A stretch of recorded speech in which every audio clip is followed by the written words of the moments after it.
환영합니다. 여러분의 마음 이곳에서 풀고 가세요. 요즘 인터넷을 보면 이런 말이 자주 보입니다. 기초연금이 곧 폐지된다더라. 이제는 받기 어렵다더라. 이런 말들 들어보신 적 있으시죠? 그런데 문제는 이런 소문 때문에 신청을 미루거나 아예 포기하는 어르신들이 점점 늘고 있다는 겁니다. 정확히 말씀드리겠습니다. 기초연금 폐지되지 않았습니다. 오히려 확대되었습니다. 2025년 1월부터 기준이 달라졌습니다. 더 많은 분들이 받을 수 있도록 선정기준 금액이 올라갔습니다. 즉, 받을 수 있는 길이 넓어진 겁니다. 하지만 여기엔 조건이 있습니다. 바로 내 월 소득 인정액이 기준 금액 이내인지 이 한 가지가 모든 걸 결정짓습니다. 오늘 영상에서는 이 부분을 아주 쉽게 그리고 정확하게 풀어드리겠습니다.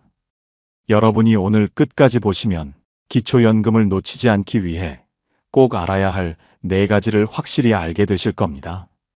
첫째, 폐지된다는 소문이 왜 사실이 아닌지, 그리고 2025년 현재 실제로 어떻게 바뀌었는지 정확히 알려드리겠습니다. 둘째, 말로만 듣던 소득 인정액이 도대체 무엇이고 그 계산이 어떻게 이루어지는지 아주 쉽게 이해하실 수 있습니다. 셋째, 실제로 탈락하신 분들의 사례를 통해 어떤 작은 변수 하나가 결정적인 영향을 미치는지 보여드리겠습니다. 넷째, 한번 탈락했거나 신청을 놓치신 분들도 다시 받을 수 있는 방법, 날짜, 그리고 재신청 절차까지 알려드리겠습니다. 이 영상 하나면 나는 받을 자격이 있는지, 놓친 건 없는지, 기초연금에 대한 모든 것을 확실히 점검하실 수 있을 겁니다. 지금부터 함께 보시죠. 오늘 주제가 마음에 드신다면 구독과 좋아요 눌러주세요. 여러분의 마음을 안아주는 좋은 컨텐츠로 보답하겠습니다. 첫 번째, 정말 기초연금이 폐지된다고요? 아닙니다. 기초연금 없어지지 않습니다. 오히려 지금 더 많은 분들이 받을 수 있도록 확대되고 있습니다. 그런데 왜 이런 말이 나올까요? 이제 기초연금 끝난다더라. 자동차 있으면 다 탈락이라더라. 누군가의 말 한마디, 제목 하나가 어르신들의 마음을 뒤흔들고 있습니다. 그 불안 때문에 신청조차 미루는 분들 실제로 많습니다. 하지만 정확히 말씀드리겠습니다. 기초연금은 살아있습니다. 그리고 살아있는 제도는 움직입니다. 바뀝니다. 커집니다. 죽은 제도는 바뀌지 않습니다. 정부가 매년 숫자를 조정하는 이유, 바로 제도를 지켜내기 위해서입니다. 자, 숫자로 볼까요? 2014년 기초연금이 처음 시작됐을 때 수급자는 435만 명이었습니다. 2024년엔 650만 명, 그리고 올해 2025년엔 736만 명으로 늘어날 전망입니다. 이게 폐지입니까? 아니요, 명백한 확대입니다. 금액도 그렇습니다. 처음엔 20만 원대였습니다. 이제는 월 34만 원이 넘습니다. 10년 만에 14만 원 이상이 올랐습니다. 줄어드는 제도가 아니라 커지고 있는 제도입니다. 결국 문제는 제도의 생사가 아닙니다. 내가 그 기준 안에 드는가? 이게 진짜 핵심입니다. 기초연금은 사라지지 않습니다. 다만 꼼꼼히 챙기지 않으면 내 손에서만 사라질 수 있습니다. 두 번째, 그래서 지금 2025년 가장 큰 변화는 뭐냐고요? 핵심은 단 하나입니다. 더 많은 어르신들이 받을 수 있게 문이 넓어졌습니다. 2024년엔 단독 가구 기준이 월 213만 원이었습니다. 그런데 2025년 월 228만 원으로 올랐습니다. 부부 가구도 340만 8천 원에서 364만 8천 원으로 상향됐습니다. 단 한 해 만에 15만 원이 오른 겁니다. 이건 단순한 숫자 변화가 아닙니다. 작년엔 안 됐는데 올해는 받을 수 있다는 뜻입니다. 조금의 재산이 있거나 소득이 살짝 넘던 분들도 이제는 기초연금 대상에 포함될 가능성이 커졌다는 것. 이게 바로 2025년의 핵심 변화입니다. 또 하나 중요한 부분이 있습니다. 일하시는 어르신들, 특히 근로소득이 있는 분들에게 큰 변화가 생겼습니다. 올해부터 근로소득 기본공제액이 110만 원에서 112만 원으로 상향됐습니다. 이건 단순한 숫자 2만 원이 아닙니다. 일하는 어르신들이 최저임금 인상 때문에 손해보지 않게 하겠다는 제도적 배려입니다. 즉, 조금 더 일해도 연금이 깎이지 않습니다. 일한다고 손해보는 세상이 아니라 일해도 괜찮은 세상으로 바뀌고 있다는 신호입니다. 그리고 올해는 제도적인 세심한 변화도 있었습니다. 그동안 기초연금을 신청했다가 탈락한 분들 많으셨죠? 이분들을 위해 수급희망 이력관리제가 개선됐습니다. 한 번 떨어져도 끝이 아닙니다. 정부가 정기적으로 다시 조사하고 가능성이 생기면 연락을 드립니다. 예전에 안 됐으니 이제도 안 되겠지. 그 생각, 올해부터는 달라져야 합니다. 또 한 가지, 가정폭력 피해 어르신들에 대한 보호 규정도 강화됐습니다. 경제적 통제나 학대 상황에서도 본인 명의로 기초연금을 안전하게 받을 수 있도록 바뀌었습니다. 이건 단순한 행정 변화가 아니라 노후의 존엄을 지키기 위한 제도적 변화입니다. 이 모든 걸 종합하면 2025년 기초연금의 방향은 단 하나입니다. 폐지도 축소도 아닙니다. 확대입니다. 조건은 완화됐고 문턱은 낮아졌습니다. 조금만 챙기면 더 많은 분들이 받을 수 있는 시대가 온 겁니다. 세 번째, 결국 관건은 단 하나, 소득 인정액입니다. 여러분이 기초연금을 받을 수 있을지 못 받을지 그걸 딱 하나가 결정합니다. 바로 소득 인정액이 기준 안에 들어가느냐입니다. 이게 전부입니다. 다른 건 부차적이에요. 물론 나이는 65세 이상, 신청은 반드시 직접 해야 합니다. 하지만 그 두 가지 조건을 충족하고도 떨어지는 분들 정말 많습니다. 왜냐하면 한 가지, 바로 이걸 넘겼기 때문입니다. 소득 인정액이 기준을 초과했기 때문입니다. 자, 그럼 기준이 얼마냐? 2025년 기준으로 말씀드리겠습니다. 혼자 사는 분, 월 228만 원 이하. 부부가 함께 사는 분, 월 364만 8천 원 이하. 이 숫자 꼭 기억하세요. 이 안에 들면 받을 가능성이 있습니다. 넘으면 어렵습니다. 여기까지 들으셨다면 이제 한 가지가 남습니다. 그렇다면 도대체 소득 인정액이란 게 뭐냐? 어떻게 계산되는 거냐? 왜 내 통장에 있는 돈이, 내가 쓰지도 않은 돈이 소득으로 잡히느냐? 이제부터 그 계산의 비밀을 풀어드리겠습니다. 여기서 잠깐 말씀드리겠습니다. 기초연금은 매년 기준이 달라집니다. 오늘 영상의 내용은 2025년 기준으로 설명드리지만 혹시 지금 보시는 시점이 이후라면 반드시 보건복지부 기초연금 홈페이지나 복지로에서 최신 금액과 기준을 확인해 주셔야 합니다. 특히 아래 항목들은 해마다 바뀝니다. 캡처해두고 확인하세요. 월 최대 연금액, 단독 부부가구 선정 기준액, 금융재산 기본공제, 근로소득 기본공제, 주거용 기본재산액, 대도시, 중소도시, 농어촌, 고급자동차 기준금액, 자연적 소비금액. 이 수치들을 최신 기준으로 확인하시면 여러분이 받을 수 있는 기초연금의 정확한 판단이 가능합니다. 네 번째, 소득 인정액. 도대체 그게 뭐냐고요? 이 말 처음 들어보신 분도 계실 겁니다. 이게 어렵게 느껴지지만 사실은 아주 단순합니다. 소득 인정액이란 여러분이 한 달에 실제로 버는 돈, 그리고 가지고 있는 재산을 월 소득으로 바꿔서 합친 금액을 말합니다. 예를 들어 볼게요. 월급 100만 원을 받습니다. 통장에는 1000만 원이 있습니다. 그리고 집 한 채를 가지고 있습니다. 기초연금은 이 세 가지를 따로 보지 않습니다. 모두 월 소득으로 계산해서 합친다. 이게 바로 소득인정액입니다. 즉, 월급 100만 원은 그대로 잡히고 통장에 있는 1000만 원은 일정 비율로 월 소득으로 환산됩니다. 집도 마찬가지입니다. 그렇게 해서 나온 최종 금액, 그것이 소득인정액입니다. 그런데 왜 이렇게 복잡하게 따질까요? 그 이유는 단 하나입니다. 기초연금은 정말 생활이 어려운 분들을 돕기 위한 제도이기 때문입니다.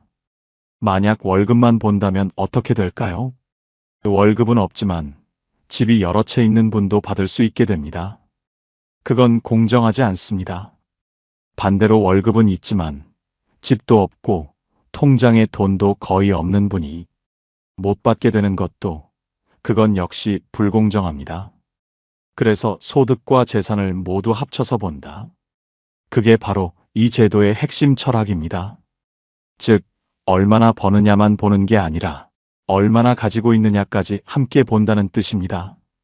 이 철학을 이해하면 왜 통장에 있는 돈이나 자동차, 집이 연금에 영향을 미치는지도 이제 자연스럽게 납득되실 겁니다. 5번째, 기초연금은 어떻게 계산되나요? 이제부터는 숫자가 아니라 원리를 이해하셔야 합니다. 소득인정액은 딱 두 가지로 이루어집니다. 첫 번째는 소득평가액, 즉 실제 소득입니다. 월급, 국민연금, 사업소득, 이자소득 같은 실제 들어오는 돈이 여기에 포함됩니다. 두 번째는 재산의 월 소득 환산액입니다. 이건 말 그대로 가지고 있는 재산을 월 소득으로 바꿔 계산한 겁니다. 통장에 있는 예금, 집, 토지, 자동차까지 모두 여기에 들어갑니다. 이 두 가지를 더한 금액, 바로 이것이 소득인정액입니다. 공식으로 표현하면 이렇게 됩니다. 소득인정액은 소득평가액 플러스 재산의 월 소득 환산액. 이 한 줄이 모든 계산의 출발점입니다. 복잡해 보이지만 이 구조만 이해하시면 왜 내 연금이 깎였는지, 왜 탈락했는지 바로 감이 오실 겁니다. 6번째, 일을 하면 기초연금이 줄어드나요? 먼저 소득부터 살펴보겠습니다. 가장 일반적인 소득은 근로소득, 즉 일에서 버는 월급입니다. 기초연금은 일하는 어르신을 불이익 주지 않습니다. 오히려 일을 하는 분들을 위해 공제 제도를 두고 있습니다. 이게 바로 근로소득 공제입니다. 2025년 기준으로 예를 들어 볼게요. 월급이 200만 원이라면 먼저 기본공제 112만 원을 빼줍니다. 그럼 남는 금액은 88만 원입니다. 여기서 끝이 아닙니다. 이 남은 금액의 30%를 추가로 공제합니다. 88만 원의 30%는 26만 4천 원입니다. 이걸 다시 빼면 88만 원 마이너스 26만 4천 원은 61만 6천 원. 이 금액이 바로 소득인정액에 반영되는 실제 근로소득입니다. 정리하면 이렇습니다. 첫 번째, 월 112만 원 기본공제. 두 번째, 남은 금액의 30% 추가 공제. 이 두 단계를 거치면 근로소득이 크게 줄어듭니다. 즉, 일하는 어르신이 오히려 불이익이 아니라 혜택을 받는 구조입니다. 예를 들어 월급이 200만 원이더라도 실제로는 61만 원 정도만 소득으로 잡힌다는 뜻입니다. 그리고 이런 경우도 있습니다. 월급이 80만 원이라면 어떨까요? 이때는 기본 공제인 112만 원보다 적습니다. 즉, 공제를 다 적용하면 0원이 됩니다. 이 말은 곧 월급 80만 원 이하로 일하신다면 소득 때문에 기초연금에서 탈락할 일은 거의 없다는 뜻입니다. 결국 이 제도는 이렇게 설계되어 있습니다. 이래도 괜찮다. 노력하는 분이 손해보지 않게 하겠다. 이게 바로 근로소득 공제의 철학입니다. 7번째, 통장에 돈이 있으면 연금이 깎이나요? 이제 소득에서 재산으로 넘어가 보겠습니다. 기초연금에서 재산은 아주 중요한 부분입니다. 그 중에서도 가장 먼저 살펴볼 것이 바로 금융재산입니다. 금융재산이란 통장에 있는 예금, 적금, 주식, 채권처럼 현금으로 바꾸기 쉬운 자산을 말합니다. 즉, 언제든 꺼내 쓸 수 있는 돈이죠. 그런데 이 금융재산을 계산할 때는 처음부터 전부 소득으로 잡는 것이 아닙니다. 먼저 기본공제라는 장치가 적용됩니다. 2025년 기준으로 금융재산의 기본공제는 2천만 원입니다. 이 말은 곧 통장에 2천만 원이 있다면 그 돈은 전혀 소득으로 환산되지 않는다는 뜻입니다. 예를 들어 볼게요. 통장에 3천만 원이 있다면 2천만 원은 공제로 빠지고 나머지 1천만 원만 계산에 들어갑니다. 왜 이런 제도가 있을까요? 그 이유는 아주 인간적입니다. 정부는 기초연금 수급자들이 최소한의 생활비나 비상금은 가지고 있어야 한다고 보기 때문입니다. 그래서 2천만 원까지는 생활을 위한 여유 자금으로 인정하는 겁니다. 그렇다면 2천만 원을 넘는 금액은 어떻게 계산될까요? 여기에는 연 4%의 환산율이 적용됩니다. 즉, 1천만 원이 남았다면 1천만 원 곱하기 4% 나누기 12개월은 약 3만 3천 원 정도가 월 소득으로 환산되어 포함됩니다.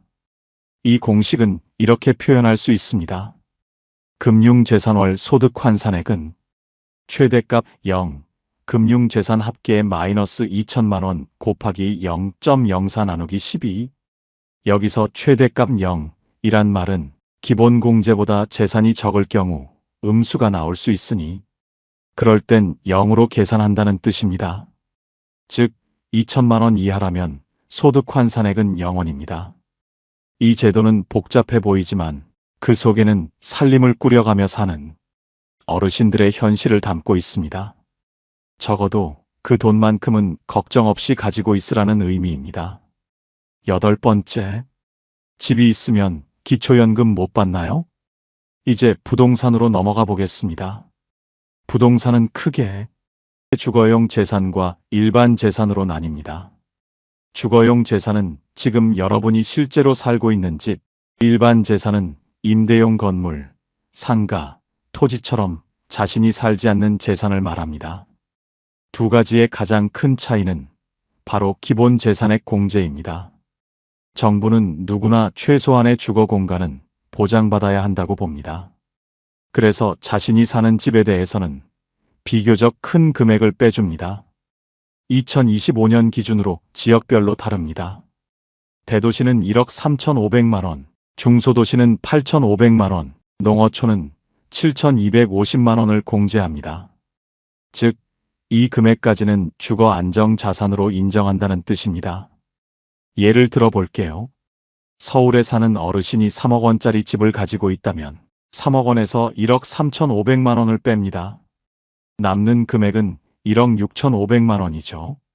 이 금액이 소득으로 환산되는 대상이 됩니다. 그럼 이걸 어떻게 계산하느냐?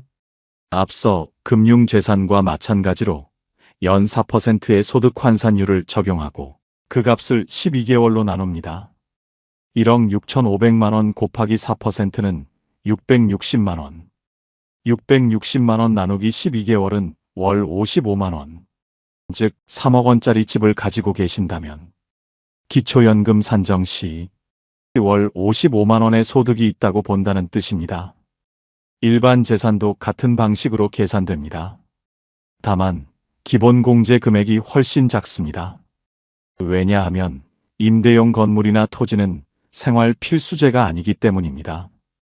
그래서 공제 폭이 적고 그만큼 소득으로 환산되는 금액이 커집니다. 또 하나 놓치기 쉬운 부분이 있습니다. 전세보증금입니다. 전세에 거주하시는 어르신들도 많죠. 전세보증금은 부동산이 아니라 금액으로 잡히기 때문에 금융재산과 유사하게 계산됩니다. 전세보증금에서 기본 재산액을 빼고 남은 금액의 연 4%를 곱한 뒤 12로 나누면 월 소득 환산액이 나옵니다. 이렇게 보면 복잡해 보이지만 핵심은 단 하나입니다. 사는 집은 보호받고 여유 재산은 소득으로 본다. 이게 기초연금의 계산 원리이자 정부가 생각하는 공정한 기준입니다. 9번째. 자동차 있으면 기초연금 못 받나요? 이번에는 자동차와 회원권 이야기입니다. 이 두 가지는 특별한 재산으로 분류됩니다. 왜냐하면 기초연금은 생활에 꼭 필요한 자산은 보호하지만 사치성 자산은 보호하지 않기 때문입니다. 그래서 자동차나 회원권을 가지고 계신 경우 그 종류와 가액에 따라 계산 방식이 완전히 달라집니다. 먼저 자동차부터 볼까요? 자동차가 4천만 원 이상이면 고급 자동차로 분류됩니다. 또는 배기량이 높은 차량도 고급차로 볼 수 있습니다. 이때 중요한 점은 고급 자동차를 소유하면 일반 재산과 전혀 다른 환산율이 적용된다는 것입니다. 일반 재산은 연 4%의 환산율을 쓰지만 고급 자동차는 무려 월 100%의 소득 환산율이 적용됩니다. 예를 들어 볼게요. 5천만 원짜리 자동차를 가지고 있다면 그 5천만 원 전부가 월 소득으로 계산됩니다. 즉 5천만 원 나누기 12개월은 약 월 416만 원. 이 금액이 매달 소득 인정액에 더해지는 겁니다. 차 한 대 때문에 연금이 탈락하는 경우가 생기는 이유가 바로 여기에 있습니다. 하지만 모든 차량이 다 불이익을 받는 건 아닙니다. 몇 가지 예외가 있습니다.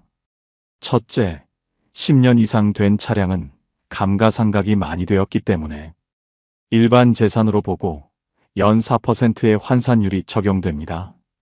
둘째, 압류 등으로 운행이 불가능한 차량은 아예 제외됩니다. 셋째, 생업용 차량은 다릅니다. 예를 들어 영업용 택시, 화물차, 배달용 차량처럼 소득 활동을 위한 자동차는 생활 필수재로 인정돼요. 역시 일반 재산 환산율 연 4%가 적용됩니다.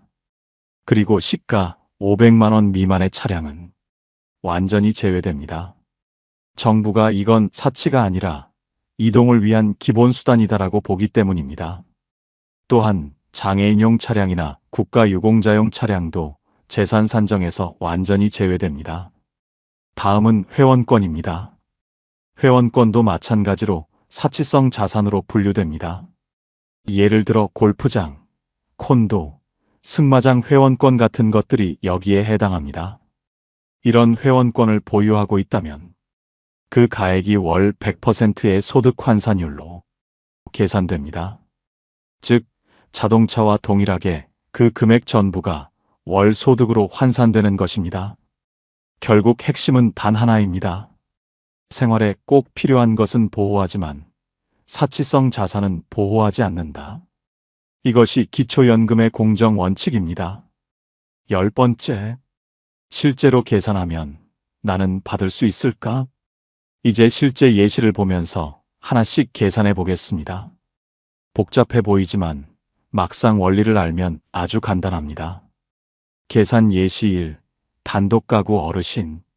70세 어르신 한 분을 가정하겠습니다. 월급 80만 원. 통장 예금 1,500만 원. 집, 서울 소재. 시가표 준액 2억 5천만 원. 부채 없음. 먼저 소득부터 보겠습니다. 월급 80만 원은 근로소득 기본공제 112만 원보다 작습니다. 따라서 근로소득으로 계산되는 금액은 0원입니다. 즉, 일을 하더라도 이 금액으로는 연금 탈락 사유가 되지 않습니다. 다음은 금융재산입니다. 통장에 1,500만 원이 있습니다. 기본공제 2천만 원보다 작으므로 역시 소득 환산액은 0원입니다. 이제 주거용 재산입니다. 집값은 2억 5천만 원입니다. 서울은 대도시이므로 기본 재산액 1억 3,500만 원을 공제합니다. 남는 금액은 1억 1,500만 원이죠. 이 금액에 연 4% 환산율을 적용합니다. 1억 1,500만 원 곱하기 4%는 460만 원. 이를 12개월로 나누면 월 약 38만 원입니다. 따라서 이 어르신의 소득 인정액은 약 38만 원. 2025년 단독 가구 선정 기준액 228만 원보다 훨씬 낮습니다. 이 어르신은 기초연금을 받을 수 있습니다. 계산 예시 2. 부부가구 어르신. 이번엔 좀 더 복합적인 사례입니다. 72세 부부를 가정해 보겠습니다. 남편 국민연금 월 150만 원 수령. 아내 소득 없음. 통장 예금 합계 3,500만 원. 집 인천 소재, 시가 표준액 2억 원. 토지 전주 소재, 공시지가 5천만 원. 부채 없음. 먼저 소득을 봅니다. 남편의 국민연금 150만 원은 그대로 반영됩니다. 아내는 소득이 없으므로 총 150만 원입니다. 금융재산을 보겠습니다. 3,500만 원에서 기본공제 2천만 원을 빼면 1,500만 원. 이 금액에 연 4%를 곱하면 60만 원, 12개월로 나누면 월 5만 원이 됩니다. 이제 주거용 재산입니다. 인천은 중소도시로 기본 재산액 8,500만 원이 적용됩니다. 집값 2억 원에서 8,500만 원을 빼면 1억 1,500만 원.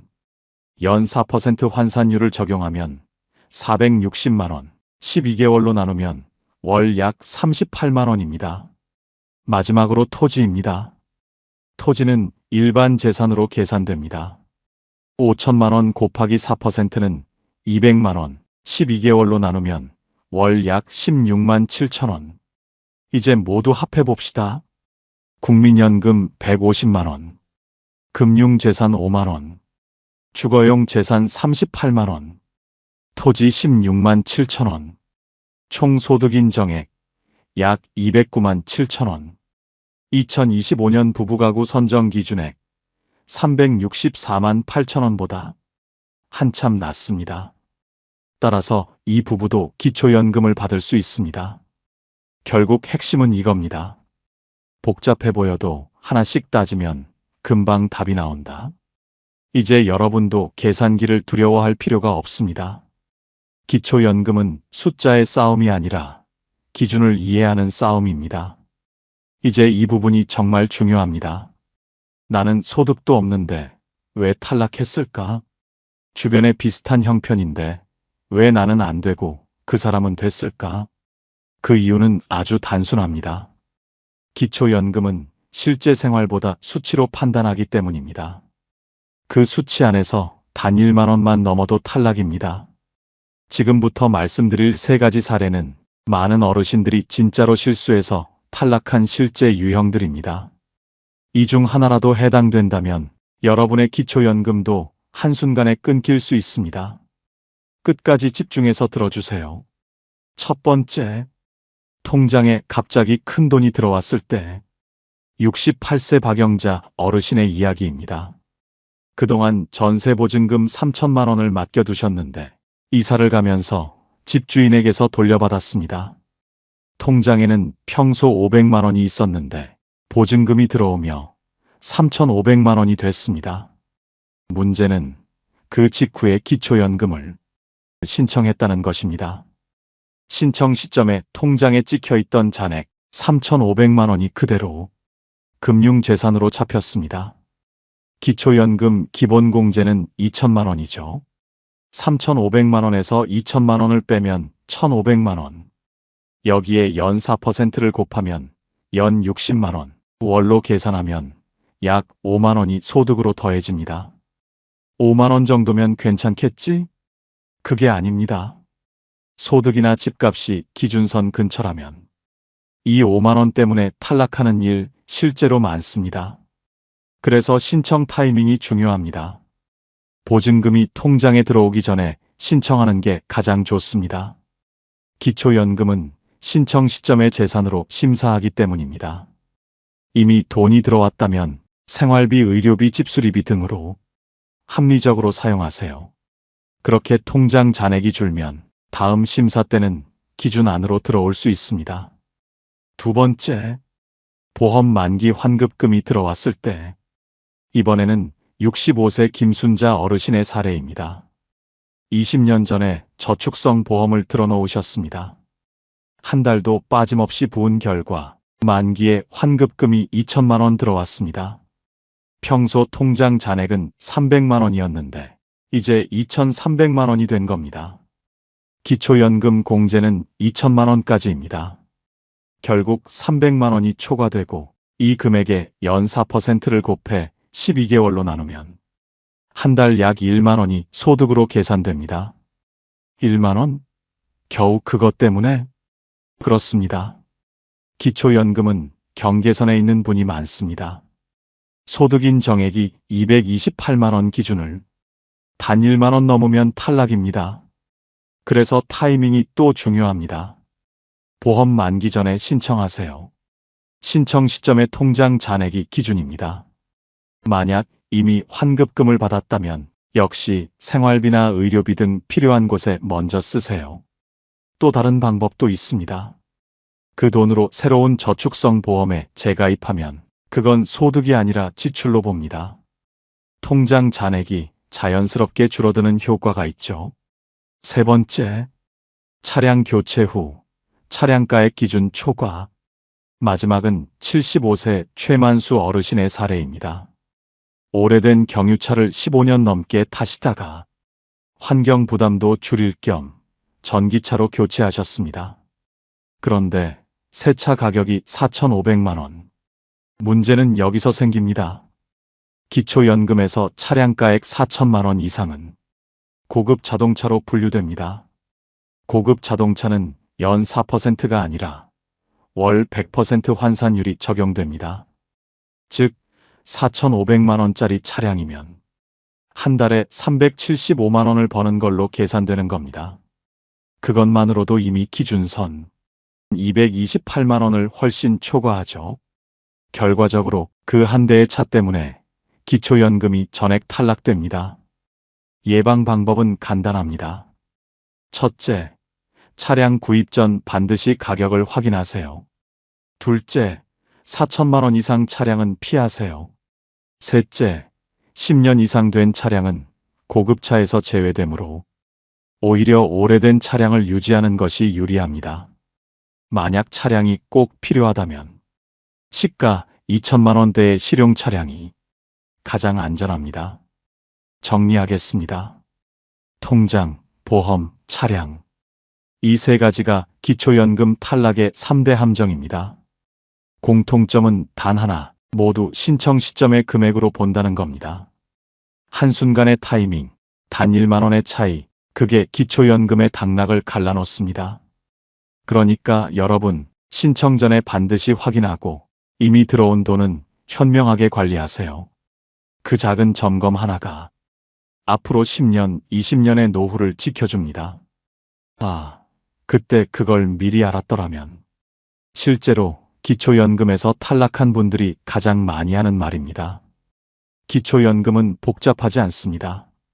단지 타이밍과 세부 규칙을 놓쳤을 뿐입니다. 이 10가지만 미리 알았다면 탈락은 막을 수 있었습니다. 지금부터 하나씩 알려드리겠습니다. 실수 1. 달력 타이밍을 놓친다. 신청은 65세 생일이 속한 달이 한 달 전부터 가능합니다. 예를 들어 1960년 4월생이라면 3월 1일부터 신청 가능합니다. 하지만 대부분의 어르신들이 이걸 몰라 생일이 지난 후에 신청하십니다. 결과는 한 달 손해입니다. 기초연금은 신청한 달이 다음 달부터 지급됩니다. 4월에 신청하면 5월부터 받지만 3월에 신청했다면 4월부터 받을 수 있습니다. 이 한 달 차이가 쌓이면 큰 금액이 됩니다. 오늘 할 일, 본인 생년월일을 달력에 표시하세요. 생일이 속한 달보다 한 달 앞서 준비 시작입니다. 그게 당신의 연금을 한 달 앞당기는 유일한 방법입니다. 실수 2. 휴면 계좌와 증권 계좌를 잇는다. 나는 돈이 없는데 왜 탈락이지? 조사해보면 예전에 만든 계좌가 그대로 남아있는 경우가 많습니다. 10년 전 은행 직원이 권해서 만든 통장, 잊고 있었던 증권 계좌, 그 안에 몇십만 원, 몇백만 원이 남아있으면 그대로 재산으로 잡힙니다. 기초연금은 모든 금융계좌를 전산으로 조회합니다. 심지어 사용 안 하는 휴면계좌도 포함됩니다. 오늘 할 일, 은행과 증권사 계좌를 모두 확인하세요. 쓰지 않는 계좌는 해지하고 주식 계좌가 있다면 평가 금액도 미리 파악해 두세요. 기초연금 관점에서 정리된 재산이 지혜로운 재산입니다. 실수 3. 보험 만기가 한꺼번에 몰린다. 저축성 보험 여러 개를 동시에 드신 분들 많습니다. 그런데 문제는 만기 시점이 같은 해에 겹칠 때입니다. 보험금이 여러 개 한꺼번에 들어오면 그해 통장 잔액이 급격히 늘어납니다. 기초연금은 신청 시점이 잔액을 기준으로 계산합니다. 그러니 만기가 겹치면 탈락 가능성도 함께 커집니다. 오늘 할 일, 가입한 보험의 만기일을 달력에 써두세요. 만기가 겹친다면 첫 번째 환급 전 신청을 완료하세요. 이미 받았다면 의료비나 생활비로 사용해 통장 잔액을 줄이세요. 그게 현명한 전략입니다. 실수 4. 차량가액을 확인하지 않는다. 내 차가 그렇게 비싼 줄 몰랐어요. 이 말 너무 자주 듣습니다. 자동차 시가가 4천만 원 이상이면 기초연금에서는 고급 자동차로 봅니다. 이때는 연 4%가 아니라 월 100% 소득 환산율이 적용됩니다. 즉 4천만 원짜리 차량은 월 333만 원의 소득으로 계산됩니다. 그 한 대 때문에 탈락하는 겁니다. 오늘 할 일, 차량 시세를 검색하세요. 딜러, 네이버 자동차, 엔카 등 어디서든 확인 가능합니다. 만약 4천만 원 이상이면 신청 전 교체를 고려하세요. 또한 10년 이상 된 차량은 제외 대상입니다. 오래된 차를 유지하는 게 오히려 유리할 수 있습니다. 실수 5. 전세보증금 상승을 간과한다. 요즘 전세보증금이 크게 오릅니다. 그런데 어르신들은 이게 기초연금에 영향을 준다는 걸 잘 모르십니다. 전세보증금도 재산으로 계산되기 때문입니다. 보증금이 오르면 그만큼 소득인 정액도 함께 올라갑니다. 오늘 할 일, 전세계약서를 확인하세요. 갱신 시점과 보증금 변동을 미리 예측하세요. 기초연금 신청 전 전세계약이 갱신된다면 신청 시기를 조정하는 것이 좋습니다. 실수 6. 대출을 너무 빨리 갚는다. 이제 대출 다 갚았다. 속이 시원하네. 그런데 기초연금 입장에서는 손해입니다. 부채는 재산에서 빼주는 항목입니다. 예를 들어 집값 2억에 대출이 1억 있으면 1억만 재산으로 계산됩니다. 그런데 대출을 다 갚으면 이제 집값 2억 전부가 재산으로 잡힙니다. 오늘 할 일, 대출 상환을 서두르지 마세요. 기초연금 신청 전에는 대출이 조금 남아있는 게 유리합니다. 신청 후 확정되면 그때 갚아도 늦지 않습니다. 실수 7. 오래된 회원권을 방치한다. 골프장, 콘도, 승마장 회원권. 그건 옛날에 사둔 거라 상관없을 줄 알았어요. 하지만 아닙니다. 기초연금은 이런 회원권을 사치성 자산으로 분류합니다. 5천만 원짜리 골프 회원권이 있다면 그 가액이 그대로 월 416만 원 소득으로 반영됩니다. 오늘 할 일, 보유 중인 회원권의 시세를 확인하세요. 가치가 있다면 매각을 고려하세요. 팔고 생활비로 쓰는 편이 훨씬 낫습니다. 회원권은 가진 채로는 부담, 팔면 혜택이 됩니다. 실수 8. 부부 재산 쏠림. 남편 명의로 집, 아내 명의로 통장. 각자 따로 관리하니 괜찮다고 생각하지만 기초연금은 그렇게 계산하지 않습니다. 부부 가구는 두 사람의 모든 재산과 소득을 합산합니다. 그래서 한쪽으로 쏠려 있으면 의외로 합계 금액이 커질 수 있습니다. 오늘 할 일, 배우자와 함께 재정 현황을 점검하세요. 연금, 부동산, 예금, 보험, 모든 걸 합산해 보세요. 이 과정에서 불필요하게 높은 부분을 조정하면 기초연금 기준에 더 맞춰갈 수 있습니다. 실수 9. 변동 신고를 제때 안 한다. 차를 새로 샀는데 신고를 안 했다? 부동산을 팔았는데 말 안 했다? 이건 단순한 실수가 아닙니다. 변동 신고를 하지 않으면 부정수급으로 간주됩니다. 나중에 적발되면 받은 금액을 돌려줘야 하고 심한 경우 수급 자격이 박탈됩니다. 오늘 할 일, 기초연금을 받고 있다면 재산이나 소득에 큰 변화가 생겼을 때 즉시 행정복지센터에 신고하세요. 이건 선택이 아니라 의무입니다. 실수 10. 아예 신청하지 않는다. 나는 어차피 안 될 거야. 이 말 너무 많은 어르신들이 하십니다. 하지만 기초연금은 직접 신청해야만 받을 수 있습니다. 아무리 자격이 있어도 신청하지 않으면 국가는 모릅니다. 게다가 한 번 신청해두면 수급희망 이력이 남아 정기적으로 다시 검토받을 수도 있습니다. 오늘 할 일, 65세 이상이라면 오늘 바로 복지로에서 기초연금 모의 계산을 해보세요. 신청 서류를 미리 준비하고 가까운 동사무소나 국민연금공단을 방문하세요. 시작하지 않으면 아무 일도 일어나지 않습니다. 그래서 신청하려면 어디로 가야 하나요? 실제로 현장에서 제일 많이 듣는 질문입니다. 지금부터 신청부터 재신청, 그리고 이의신청까지 한 번에 이해될 수 있도록 정리해 드리겠습니다. 1. 어디에서 언제 신청할 수 있을까? 기초연금 신청 장소는 세 군데입니다. 첫째, 주소지 관할 읍면동 행정복지센터. 대부분 어르신들이 이곳에서 신청하십니다. 둘째, 전국 국민연금공단 지사. 가까운 지사에서도 가능합니다. 셋째, 복지로 온라인 신청. 컴퓨터나 스마트폰으로도 할 수 있습니다. 신청 시간은 평일 오전 9시부터 오후 6시까지입니다. 토요일, 일요일은 쉽니다. 거동이 불편하신 분들은 1355로 전화하세요. 국민연금공단 직원이 직접 방문해서 신청을 도와드립니다. 이건 꼭 기억하세요. 움직이기 어렵다고 포기하지 마세요. 직접 찾아가는 제도가 있습니다. 2. 꼭 준비해야 할 서류. 가장 기본은 신분증입니다.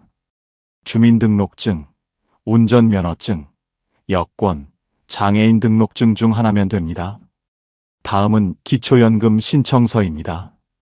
행정복지센터나 국민연금공단에서 작성하실 수 있습니다. 그리고 금융정보 제공 동의서. 정부가 금융기관에 여러분의 통장, 예금, 주식 등을 조회할 수 있도록 동의하는 서류입니다. 배우자가 있다면 배우자도 반드시 작성해야 합니다. 추가로 필요한 서류들이 있습니다. 부동산이 있다면 건축물 대장, 등기부등본. 전세에 살면 전세계약서 4본. 차량이 있다면 자동차 등록증 4본. 국민연금 수령자는 연금 수령 증명서. 대리 신청 시에는 위임장과 대리인 신분증. 이 서류들이 준비되어야 심사 과정에서 지연되지 않습니다. 3. 신청부터 지급까지의 전체 흐름. 신청 절차는 이렇게 흘러갑니다. 1단계 신청. 행정복지센터나 공단에 서류를 제출합니다. 온라인으로 신청하면 서류는 직접 방문하거나 우편으로 제출할 수 있습니다. 2단계 심사. 정부가 제출한 자료를 바탕으로 여러분의 소득인 정액을 계산합니다. 금융기관, 부동산, 국민연금 기록까지 모두 확인합니다. 이 과정은 보통 1개월에서 2개월 걸립니다. 3단계 결정. 심사가 끝나면 결과가 나옵니다. 수급자로 결정되면 수급통지서, 탈락 시에는 불수급 사유서를 받습니다. 4단계 지급. 수급자로 결정되면 신청한 달의 다음 달부터 지급이 시작됩니다. 단 65세 생일 한 달 전에 사전 신청을 했다면 생일이 속한 달부터 받을 수 있습니다. 예를 들어 3월 생일이라면 2월 1일에 신청하면 3월부터 연금을 받습니다. 4. 불수급 사유서 꼭 챙겨야 합니다. 탈락했어요. 끝인가요? 아닙니다. 불수급 사유서가 시작입니다. 이 서류에는 탈락 이유가 구체적으로 적혀 있습니다. 소득 인정액이 초과했는지, 재산이 많았는지, 다른 이유가 있었는지 명확히 알 수 있습니다. 이걸 알아야 재신청이 가능합니다. 금융재산이 문제였다면 줄일 방법을 찾고, 부동산이 문제였다면 처분이나 분할을 검토할 수 있습니다. 또한 불수급 사유서가 있으면 수급희망 이력관리 제도에 자동 등록됩니다. 이건 정부가 정기적으로 다시 수급 가능성을 검토해주는 제도입니다. 즉, 상황이 바뀌면 다시 연락이 옵니다. 5. 변동 신고는 꼭 해야 합니다. 기초연금을 받고 있는 중에도 소득이나 재산이 변하면 반드시 신고해야 합니다. 신고해야 하는 주요 항목은 다음과 같습니다. 차량 구매나 폐기, 부동산 매매, 큰 금액의 입금, 혼인, 이혼, 사망. 신고는 행정복지센터나 국민연금공단에서 가능합니다. 한 달 이내에 신고해야 합니다. 지연하면 부정수급으로 간주돼 나중에 환수나 자격 박탈로 이어질 수 있습니다. 즉, 숨기면 불이익, 신고하면 보호입니다. 6. 전화 상담 이렇게 시작하세요. 전화 한 통으로도 충분히 상담받을 수 있습니다. 국민연금공단 고객센터 1355로 전화하세요. 상담원이 받으면 이렇게 말해보세요. 안녕하세요. 기초연금 신청에 대해 문의드리고 싶습니다. 그리고 본인 상황을 간단히 말합니다. 저는 올해 65세가 되었습니다.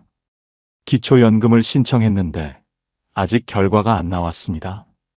그 다음 구체적으로 물어보세요. 제 소득인 정액이 어느 정도일까요? 상담원이 묻는 정보들, 월급, 국민연금, 부동산, 통장 잔액, 차량 등 정확히 알려주시면 예상 결과를 바로 안내받을 수 있습니다. 이제 머리로 아는 건 충분합니다. 지금 휴대폰을 갖고 계시죠? 그럼 그대로 따라하세요. 지금 바로 실행하면 30분 안에 기초연금 자격 점검이 끝납니다. 첫 번째 미션, 생일이 속한 달 1일, 알림을 설정하세요. 생일이 언제이신가요? 그 달의 1일, 바로 그날이 기초연금 신청의 출발선입니다. 그런데 대부분 그걸 놓칩니다. 조금 있다 해야지 하다가 한 달이 통째로 날아가죠. 지금 휴대폰 달력 앱을 여세요. 자신의 생일이 속한 달 1일을 선택합니다. 그리고 알림을 추가하세요. 기초연금 신청 마감일, 서류 최종 확인하기. 그 한 번의 알림 설정이 당신의 첫 달 연금을 지키는 행동이 됩니다. 지금 바로 누르세요. 조금 있다가는 없습니다. 두 번째 미션, 내 통장, 내 계좌 전부 확인하세요. 휴대폰에서 복지로를 검색하세요. 로그인 다음 마이 페이지 다음 금융정보조회. 여기서 모든 은행, 증권 계좌가 한눈에 보입니다. 잊고 있던 휴면 계좌, 예전 적금, 잔액이 남은 통장이 다 나옵니다. 그 잔액이 합쳐져서 소득인 정액에 그대로 더해집니다. 단 100만 원이 기준을 넘기는 순간 탈락입니다. 나는 돈이 별로 없어 하시는 분일수록 꼭 확인하세요. 모르면 불이익이고 알면 기회입니다. 지금 바로 확인하세요. 세 번째 미션, 3개월 안에 큰돈 들어올 예정이 있나요? 보험 만기, 전세금 반환, 대출 상환금 입금. 이 중 하나라도 있다면 지금 바로 메모하세요. 기초연금은 현재 재산을 기준으로 계산됩니다. 신청 직전에 돈이 들어오면 그 금액이 그대로 잡힙니다. 그래서 타이밍이 생명입니다. 휴대폰 메모장에 이렇게 적으세요. 몇 월 며칠, 보험 만기 환급금 2천만 원 예정. 몇 월 며칠, 전세보증금 반환 예정. 그리고 이 날짜 전에 꼭 신청을 마치세요. 이 한 줄 메모가 당신의 자격을 지키는 안전벨트가 됩니다. 네 번째 미션, 차와 회원권을 점검하세요. 나는 차 한 대밖에 없는데 괜찮겠지? 그 생각이 탈락의 시작입니다. 차값이 4천만 원을 넘으면 그 차 한 대가 당신의 소득인 정액을 폭발적으로 높입니다. 지금 휴대폰으로 자동차 시세 사이트를 열어보세요. 내 차 시가가 얼마인지 확인하세요. 10년 넘은 차량이라면 괜찮습니다. 그보다 새 차라면 주의해야 합니다. 회원권도 마찬가지입니다. 오래된 골프장 회원권 하나가 매달 수백만 원 소득으로 계산됩니다. 지금 바로 서랍을 열고 예전 회원권이 있다면 확인하세요. 그 종이 한 장이 기초연금 탈락의 원인일 수 있습니다. 다섯 번째 미션, 전세나 집을 바꿀 계획이 있다면 상담부터 하세요. 앞으로 전세 계약 갱신이나 주택 매매가 예정돼 있다면 지금 바로 국민연금공단 1355로 전화하세요. 상담원이 받으면 이렇게 말하세요. 안녕하세요. 전세를 곧 갱신하려고 하는데 보증금이 오르면 기초연금에 영향이 있나요? 이 한마디면 됩니다. 단 2분이면 당신의 수급 여부를 바꾸는 정보를 들을 수 있습니다. 여섯 번째 미션, 서류 폴더를 만들어라. 서류가 흩어져 있으면 결국 미룹니다. 오늘 이 영상 끝나자마자 한 폴더를 만드세요. 이름을 이렇게 적으세요. 기초연금 신청 준비 폴더. 그 안에 넣습니다. 신분증 사본, 금융정보 제공 동의서, 부동산 등본, 자동차 등록증 사본, 국민연금 수령 증명서. 이 5가지면 충분합니다. 그리고 바로 전화하세요. 다음 주 월요일 오전 10시에 기초연금 신청 예약하고 싶습니다. 예약하면 기다림 없이 바로 신청할 수 있습니다. 그 전화 한 통이 한 달치 연금을 지켜줍니다. 마지막입니다. 지금 바로 실행하세요. 이 영상을 다 보고도 움직이지 않으면 다음 달에도 언젠가 해야지라고 말하게 됩니다. 하지만 오늘 바로 행동하면 그 언젠가가 바로 내일이 됩니다. 휴대폰을 드세요. 달력 앱을 여세요. 복지로를 검색하세요. 그리고 폴더를 만드세요. 단 30분입니다. 그 30분이 당신의 노후를 바꾸는 시간입니다. 이제 진짜로 시작할 시간입니다. 지금 바로 하세요. 그 한 걸음이 여러분의 평생을 든든하게 만듭니다. 오늘 영상을 통해 우리는 분명히 알게 되었습니다. 기초연금은 폐지되지 않습니다. 오히려 더 많은 어르신들이 받을 수 있도록 선정 기준이 올라가고 제도가 강화되고 있습니다. 이제 가장 중요한 건 하나입니다. 언제 신청하느냐, 그리고 포기하지 않느냐. 기초연금은 기다리는 사람이 아니라 움직이는 사람에게 돌아갑니다. 혹시 이번에 탈락하셨더라도 괜찮습니다. 상황이 달라지면 다시 신청하면 됩니다. 정부는 여러분의 이력을 관리하고 다시 받을 수 있도록 안내해 줍니다. 기초연금은 단순한 돈이 아닙니다.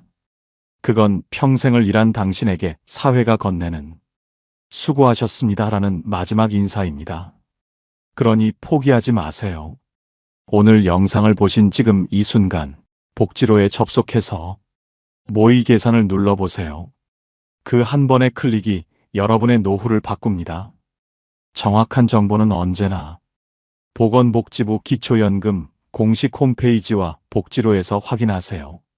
그리고 궁금하신 점은 국민연금공단 1355로 문의하시면 전문 상담원이 도와드릴 것입니다. 이제 마지막으로 꼭 기억하세요.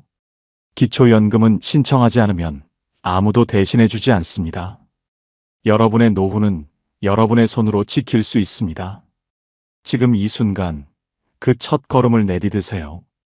여러분의 노후가 든든해지길 바랍니다. 오늘 영상을 보며 여러분은 어떤 생각이 드셨나요? 여러분의 경험과 생각을 댓글로 나눠주세요. 여러분의 이야기가 누군가에게 큰 위로와 깨달음이 될 것입니다. 오늘도 끝까지 시청해주신 여러분께 깊은 감사를 드립니다.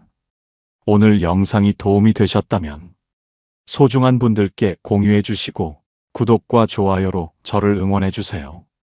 여러분과의 소중한 연결이 저에게 큰 힘이 됩니다.